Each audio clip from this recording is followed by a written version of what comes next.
Alright, so once again, we have the same outfit. We just finished recording my favorite Star Wars episodes and ranking them, but now we're actually going to be doing the order in which I think you should watch the Star Wars movies. So we're actually going to include a few different versions, but I'm going to kind of put it out there for people that have never seen Star Wars before. What is the order that you should watch them? It's a little bit harder now that like Last Jedi officially came out, but this is, if you were just talking about the ones that are available on home video right now, this is the order that I would recommend watching them. So let's get it. So first up, I would actually say, if you are new to the Star Wars universe and if you're younger, I would say start with Force Awakens. And a lot of people like kind of get on my case about that, but if you're new to the Star Wars scene and you've never seen it before and you're not really a fan of how like older movies look, Force Awakens is a safe one. It totally rehashes the story of New Hope.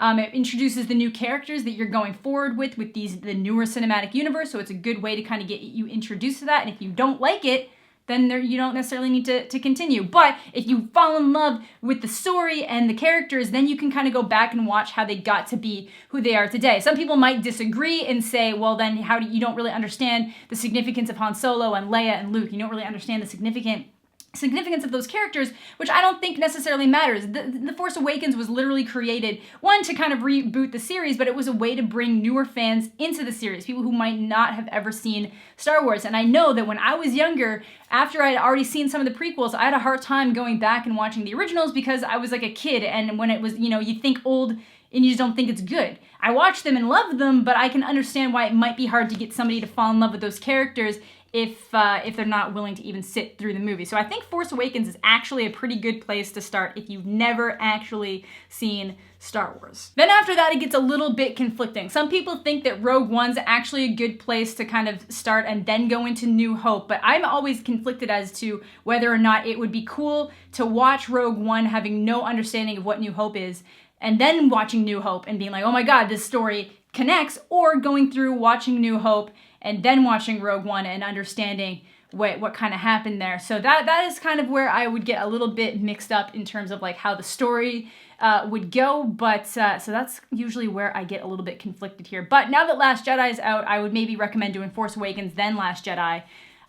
But again, I feel like after Force Awakens, it would probably be a good idea to watch the other ones, then go forward and watch Last Jedi. So this is conflicting. So maybe what do you guys think? Do you think it makes more sense to watch Rogue One before having seen the original trilogy or after having seen the original trilogy? Obviously, chronologically, it comes before, but release date, it comes after. So it's that's a mixed one, I feel like. I feel like that one's a mixed one. Maybe I should have...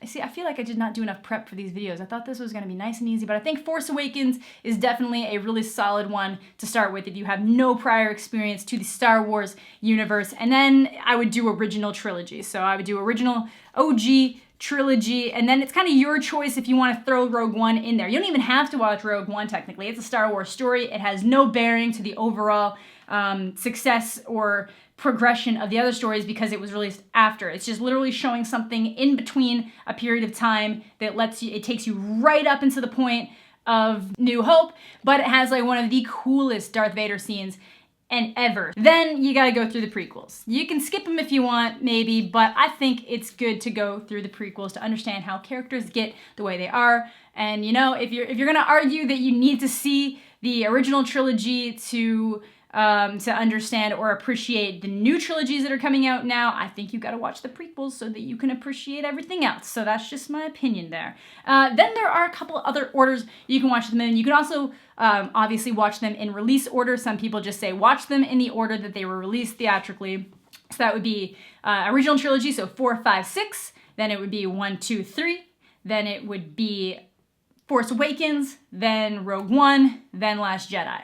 So some people just say that is the best way to watch them just because you're keeping up in the order that they were actually released, so you're seeing it the same way other people would have been seeing them throughout the years, but that's really up to you. Then there's Machete Order. I'm not particularly a fan of the Machete Order. It's actually New Hope, Empire, then it's Attack of the Clones, Revenge of the Sith, and then Return of the Jedi to end it all up. So basically, you take out Phantom Menace, you start with the introduction to the original trilogy, then you cut into like Anakin's backstory, then you end it off with Return of the Jedi. Some people really enjoy the Machete Order, but obviously now that newer movies have come out, it's a little bit harder to judge which order you should go. I think technically for Machete Order, you would want to start with Rogue One, then do New Hope, then do Empire, then do 2, 3, then do 6. I'm gonna get the point behind that is basically because you get that introduction into what made Vader Vader, and then it ends off the series because there's a decent gap between Empire and Jedi, especially like once Luke gets back into the picture and stuff. So I kind of understand why they want to do that. But I'm personally not a fan of Machete Order, but that's because I'm kind of a fan of Phantom Menace. Because nostalgia, literally just holding me back, really. Nostalgia holding me back. It's a bad time, but it's a good time. Then there's also chronological order, which would just be the order in which the story progresses naturally, which makes it really easy to follow.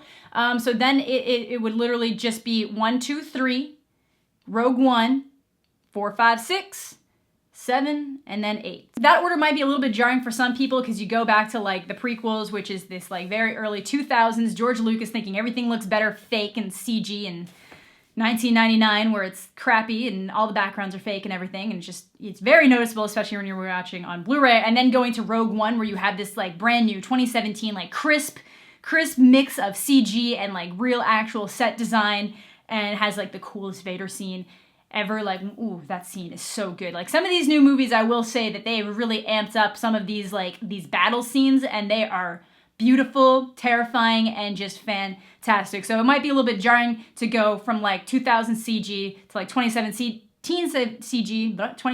CG, and then you're going like 1970s. Might be a little bit jarring for people who've never seen them before, but a lot of this is like a rewatch order. What is the best way to rewatch them going into something? So like chronological order is a good way to do it, in my opinion.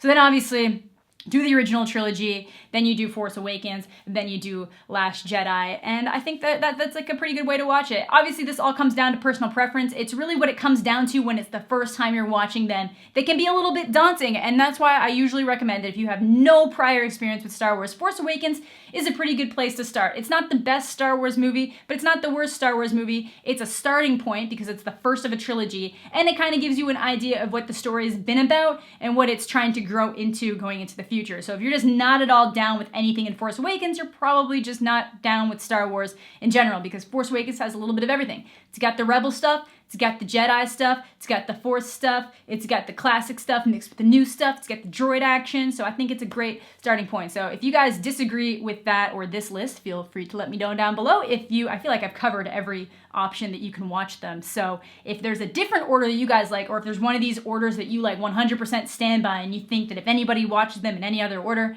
they're an idiot, please let me know. At this point in my life, I just pick a Star Wars movie I feel like watching on any particular day, and I pop it in. It's very rare that I start somewhere and like make it through all of them in one like consistent go. I'll usually watch like one trilogy, then leave it alone for a while, then like watch another trilogy. That's just how I roll.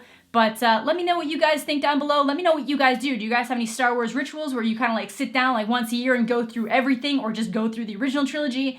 Let me know. I'd love to hear it. So thank you all so much for watching. Have a fantastic day. Catch you all later.